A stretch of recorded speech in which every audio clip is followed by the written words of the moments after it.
नमस्कार फ्रेंड्स। बहुत ही लंबे समय के बाद आप लोगों के लिए वीडियो बना रही हूँ। बहुत समय से बहुत बिज़ी शेड्यूल था। आफ्टर लॉकडाउन जिस तरीके से ट्रैवलिंग चालू हुआ तो बहुत सारी जगह जाना था, बहुत सारे पेंडिंग काम ख़त्म करने थे, तो काफ़ी ज़्यादा बिज़ीनेस चल रहा था। लेकिन आज थोड़ा टाइम मिला तो मुझे लगा कि कुछ है मेरे माइंड में, तो वो मैं आप लोगों के साथ शेयर करूँ। छोटी सी स्टोरी आपको बताती हूँ, जैसे कि ऑलवेज़ बताती हूँ। एक स्कूल के एनुअल फंक्शन में स्पोर्ट्स ऑर्गेनाइजेशन हुआ, स्पोर्ट्स का गेम्स का ऑर्गेनाइजेशन हुआ। और हुआ यूँ कि बहुत सारे बच्चे स्पोर्ट्स में दौड़ में हिस्सा ले रहे थे। तो वो दौड़ चल रही थी, टीचर ने जैसे ही सीटी बजाई और बच्चों ने अपने हिसाब से दौड़ना स्टार्ट किया। पहले 3 बच्चों को, जो पहले 3 नंबर पे आने वाले थे, फर्स्ट सेकंड थर्ड, उनको गिफ्ट्स मिलने वाली थी, बाकी किसी को कुछ नहीं मिलने वाला था। तो बहुत तेज़ी से दौड़ चल रही थी। बच्चों के पेरेंट्स भी उनको जो है अप्रिशिएट कर रहे थे। जैसे ही शोर ख़त्म हुआ और बच्चे वापस लौटे तो और तेज़ का स्वर हर जगह गूंजने लगा।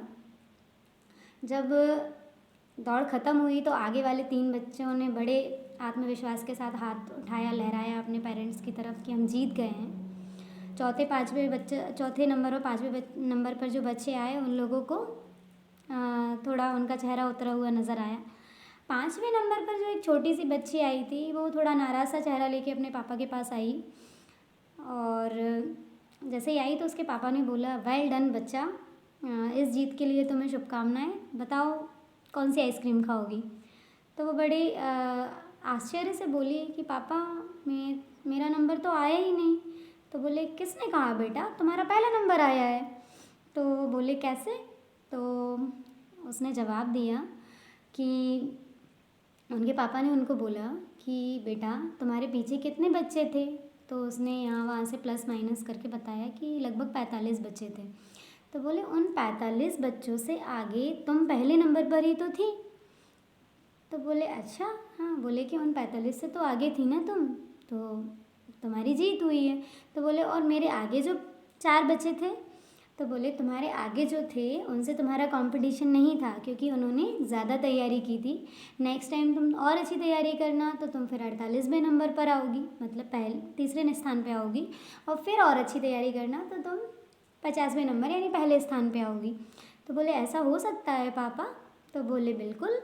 तो उसको ज़्यादा समझ नहीं आया, बट वो अपने पापा पे ट्रस्ट करके और एग्री हो गई।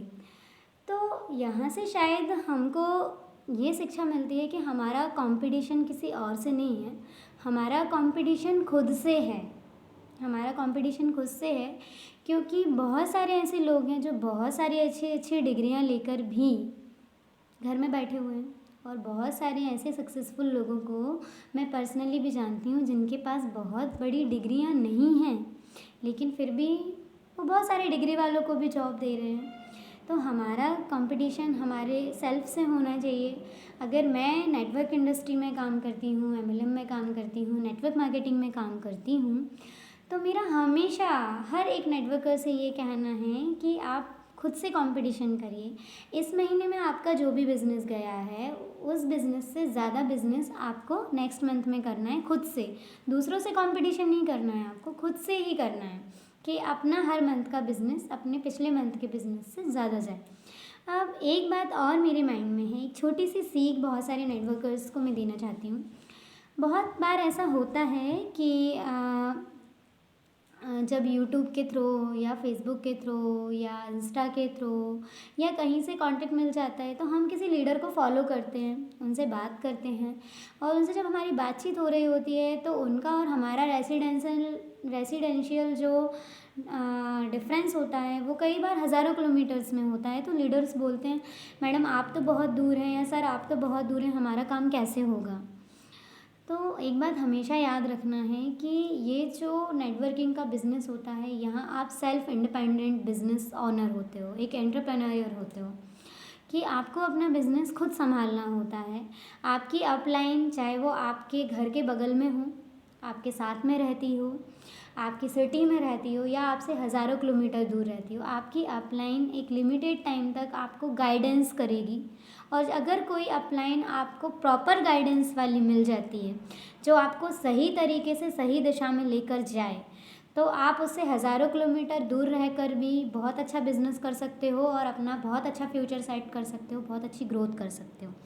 लेकिन हो सकता है कि कोई अपलाइन आपको ऐसी मिल जाए जो आपके घर में ही रहती हो, आपके पास में रहती हो, लेकिन आपको वो प्रॉपर अगर गाइडेंस नहीं कर पा रही है, तो शायद आपको गलत ट्रैक पर ले जाए वो, आप गलत ट्रैक पे चले जाओ। इसलिए कभी भी जब आप लीडर चुनो तो ये देख के मत चुनना कि वो लीडर आपकी लोकल टाउन का है, आपके आसपास का है। लीडर हमेशा ऐसा चुनना जिसके एसोसिएशन में आप ग्रोथ कर पाओ।